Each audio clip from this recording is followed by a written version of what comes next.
production of Broad and High is funded in part by the Greater Columbus Arts Council, supporting arts, advancing culture, and connecting the community to artists, events, and classes at columbusmakesart.com. And by the Ohio Arts Council, a state agency that funds and supports quality arts experiences. This time on Broad and High, meet electro-pop duo Damn the Witch Siren. Explore artwork that functions as furniture, or is it the other way around? And we'll bring you the latest from downtown Mansfield. When we get tourists in here, they're like, wow, we never would have known that you guys got stuff really going down here. This and more right now on Broad and High.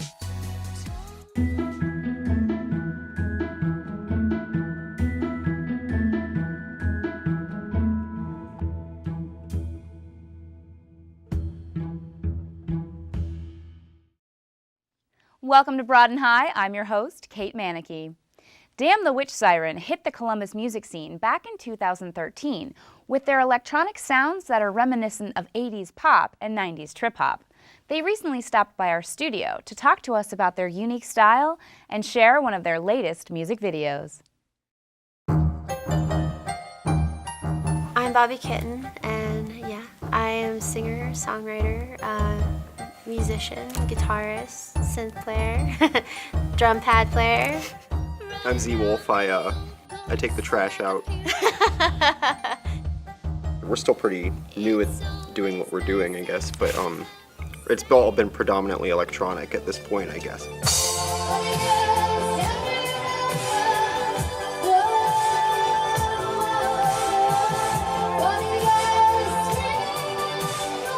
The magic of it is we use a lot of electronic gear, and like we're running everything we do through the laptop, including the electric guitar and our vocals, and we're putting effects on our vocals with the computer.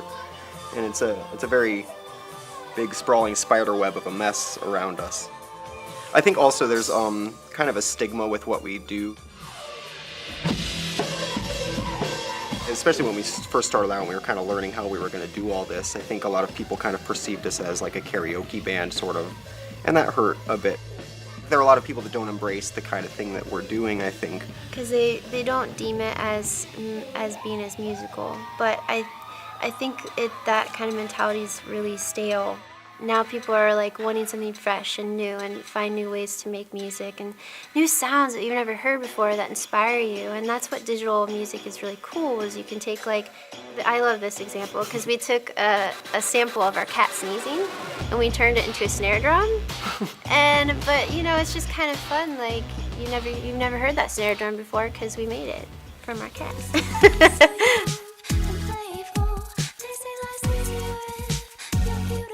So we wrote Fairy Garden last spring of 2015, right when the flowers were blooming.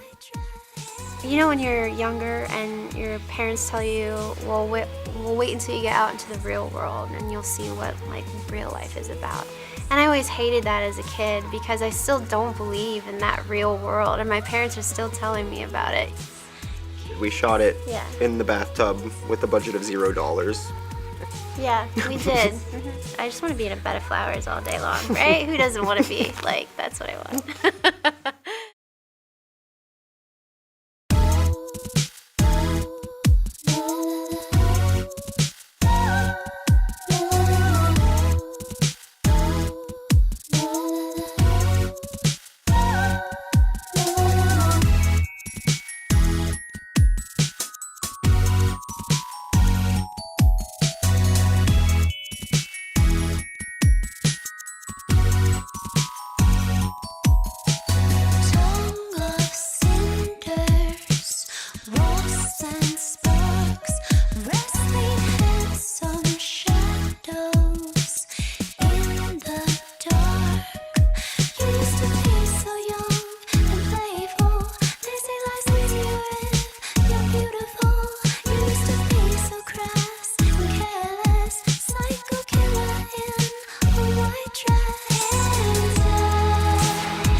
If you like what you hear, go to damnthewitchsiren.com. I like how you looked right I looked into at the camera, I'm for sorry. that.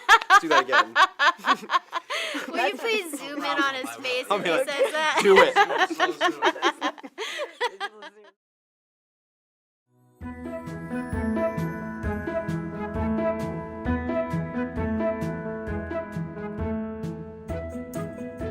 The work of Cleveland furniture artist Kevin Busta is inspired by the industrial remnants of old factories and abandoned machinery. You might even be able to see how his Rust Belt environment has impacted his work. This profile comes to us from our friends at Canton-based Sumo Films.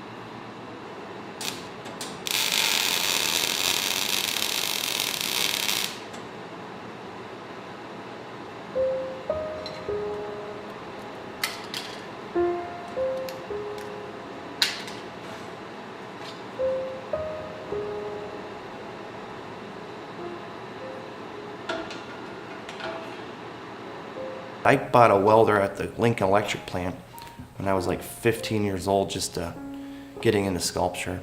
This welding shapes just seemed like a good place to start to kind of see where that leads to. Like I was kind of thinking long term just by welding shapes together for no other reason, you know. And then I ended up scrapping them because, you know, just to practice. And that led to, you know, a lot of the Skyline pieces, the series I've been doing now for a while. Which is really just a bunch of composition of just, you know, stuff for the most part, but composed in a certain way to where it's kind of orchestrating, kind of like almost a bit of a feeling, I like to think. I was wanting something that did something more, so I started to think about function. Like, what can I do that everyone needs, that I could just do all different types of, that already has a certain strict sizing to where you can't go wrong as long as a certain size, that I can just kind of dive into. I'm like, oh, furniture. You know, it's like post-industrial, taking like the raw, dirty surplus and keeping that grime and rust as, like, you know, it's accepted as interior, you know, decor use. And it's like a new breed of industrial furniture. Take everyday industrial objects and utilize it into functional, tasteful home products with my own twist. It's like there's not a certain top that I always stick with. There's not a certain material I always stick with. You know, I treat like a project like it's a problem. You know, and there's certain ways to go about a problem, and it's not done till that problem's fixed. There's a certain formula that I've kind of came up with that makes everything come together in a certain way, that it's not like a certain style or even technique. It's just more of like the way you go about the whole construction of it. You got to be versatile. I try not to be a one note. You know, I'm willing to collaborate with the customer. It doesn't all have to be about what I want, but I want it to be arranged in my own way. When I first started getting into this, I really didn't want to do certain things like that. And then I realized, not only can it get things going with other people long enough, but you kind of build a relationship with people. They have no idea on how things are built, but if they can input something that's going in their area that they're going to enjoy for a long time, I think it means a little more to them, and also me. It's not a only my way or no way type deal. Watch your feet there. And really, I like the grime, raw, crusty stuff that you can weld whatever. You can just grind off the rust and crud. I look at it as just material, and then I kind of merge and fuse it all together through certain patinas or chemicals that I use.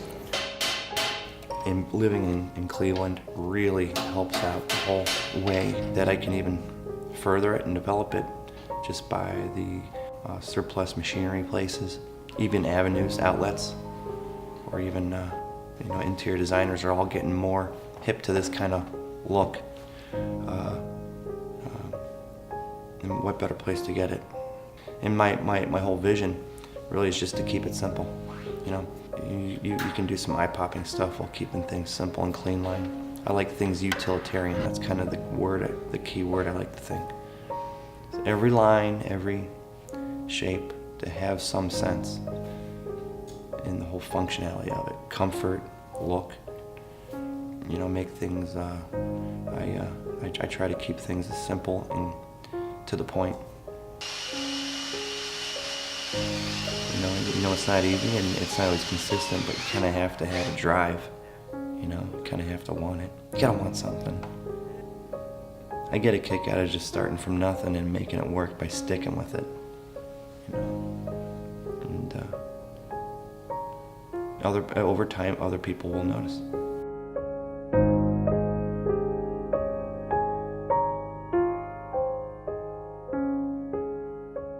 Since we're talking about furniture, I thought it might be a good time to revisit a story we originally brought you a few years back, when the Rife Gallery explored the question of when a piece of furniture becomes a piece of art.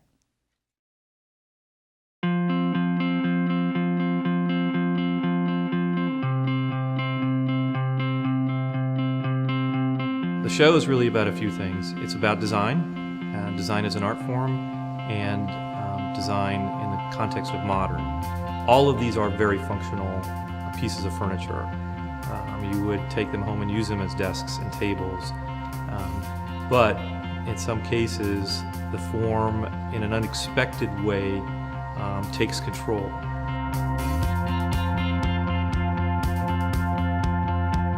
The process was basically I put out a call that was an invitation to a select group of Ohio designers to submit work for the show, and I selected from those. I knew most of the designers previously, but I found quite a few other designers in the process. I think parts of what I do can be sort of captured under design development. So what I like to do is explore materials, the end product being a piece of furniture. I wanted something that the user, when they bought it, without having to take the IKEA manual, number one goes with, no, just do a rotation and you'd be done, and you just put the glass top on without any tools. I wanted to bring up a sense of curiosity and want the beholder to question how and why, and be a little bit perplexed at what is holding this together. How do I see this come through this part when it's a straight board hole, but it looks like it's flush and nice and clean on the top? How are these 2 discs and 16 dowels held together with just friction? What is happening here? I want that to be a question.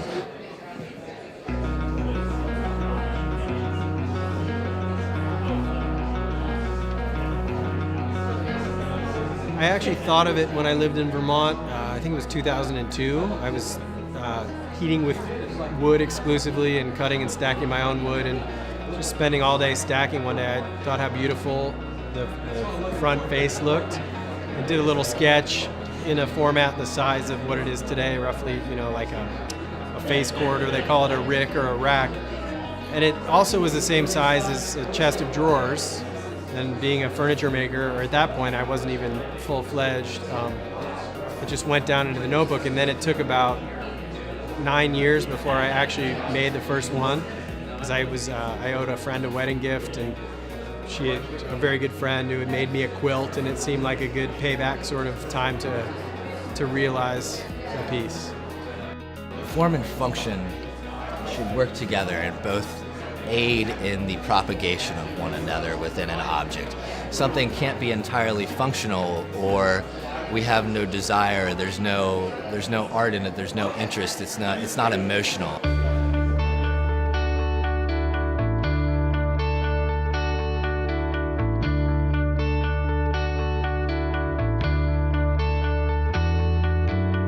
furniture as a design form and furniture as an art form. And that's part of the other dialogue that's happening in this show for people to respond to individually and say, well, is this piece really a piece of art? Is it a piece of design? Or is it furniture alone? And to really ask those questions of themselves as they're looking at the show.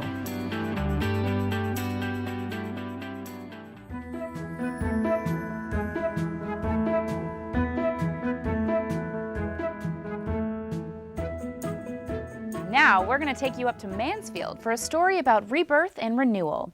If you haven't been there in a while, it's worth taking a new look. Over the past few decades, this manufacturing town suffered from the after effects of closed factories and jobs lost. But things are changing thanks to a community of dedicated individuals who are determined to bring cultural vibrancy back to downtown Mansfield.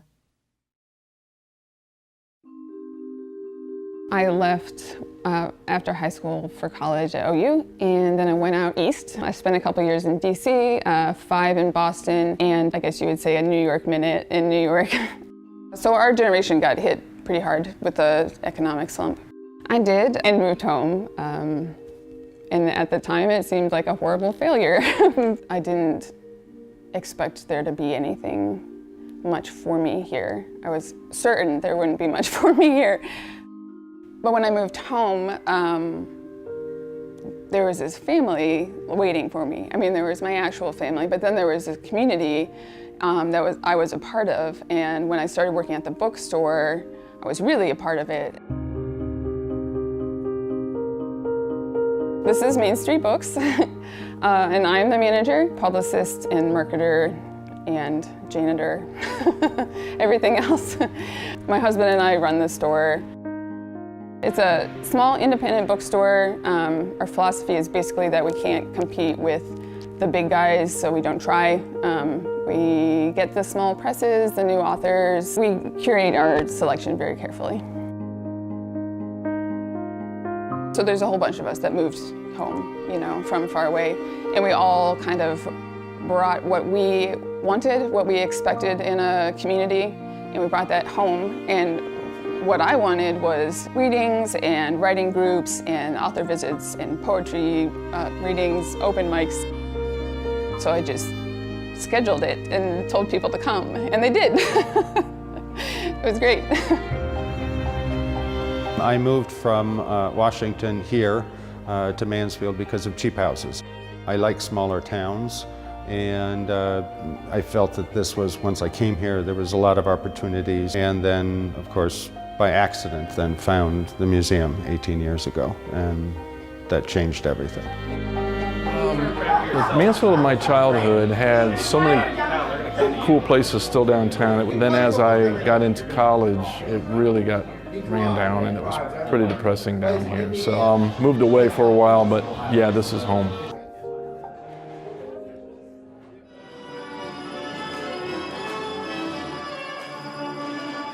You can hear the music everywhere, you just follow it. The Carousel opened up in '92, I believe, and everyone thought they were crazy. That whole area where the Carousel is really went into a bad downturn. And so the city started actually tearing down large sections. And they wanted something to actually bring in people into Mansfield. All those things were carved here.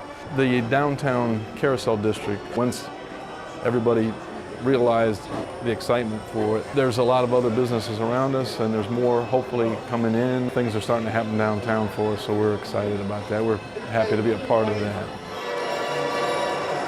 When we get tourists in here, they're like, wow, we never would have known that you guys got stuff really going down here. A lot of people that live here, though, don't know yet that there's this much fun stuff going on. This is nothing against Mansfield, but I always say at 8 o'clock they roll up the sidewalks, so it's... Well, I would have agreed with that statement a couple of years ago, but there are crowds that hang out down here till pretty late at night anymore. The first Friday shop hop, all of the shops just stay open late, and a lot of us have some kind of entertainment. I often have authors come visit. Next door at the art gallery, she has artists come in. It's very cool. Yeah, everybody's got a little something.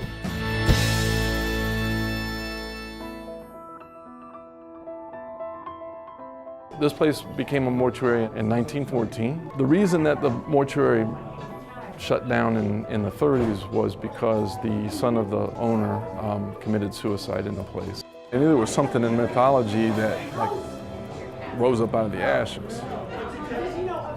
So it was the Phoenix, and we were like, oh, that's got to be it. Brewing in Mansfield had been gone for a while. We had really two big breweries in town before Prohibition, and they were right across the street from here. Yeah, kind of the resurrection of brewing and Mansfield. In fact, our tagline is resurrecting tradition one batch at a time. We have basically what we call 6 flagship beers, and I think each one of those is solid for its style. Sometimes it's a little overwhelming that we were able to do this. It's home. I don't know what else to say. Come to the Mansfield Memorial Museum. The cornerstone was laid in 1887. We are the first and last standing that actually still has veterans that meet in here. We're the oldest continuously used Veterans Hall. And of course the museum itself is one of the oldest museums in Ohio. Mansfield, it's incredible for the size of the city itself. What it contributed and what it produced was absolutely incredible. When you look at the smaller museums around the country, they are the ones that are actually preserving the bulk of the community's history. And unfortunately, more and more are going to the dust. We have one gentleman who actually gives me, and I cannot express how grateful I am, some funds that I get to keep the gas on. In the last 8 years out of my 18, I have not had a salary, but I'm here 40 hours a week and I do other jobs to make sure this is my life. We're kind of redefining success, and to us success is having this wealth of friends and arts and culture and just having a place that makes you happy and that you can afford to live in.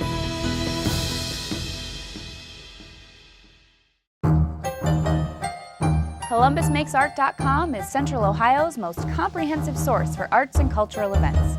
Be sure to check it out to find great things happening around town this week.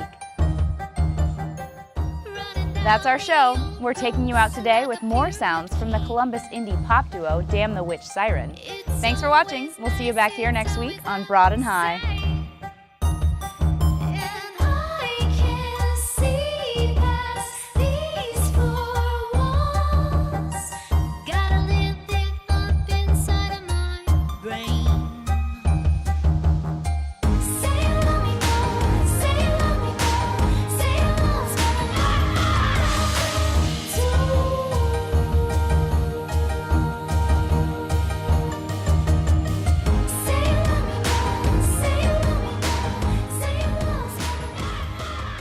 Production of Broad and High is funded in part by the Greater Columbus Arts Council, supporting arts, advancing culture, and connecting the community to artists, events, and classes at columbusmakesart.com. And by the Ohio Arts Council, a state agency that funds and supports quality arts experiences.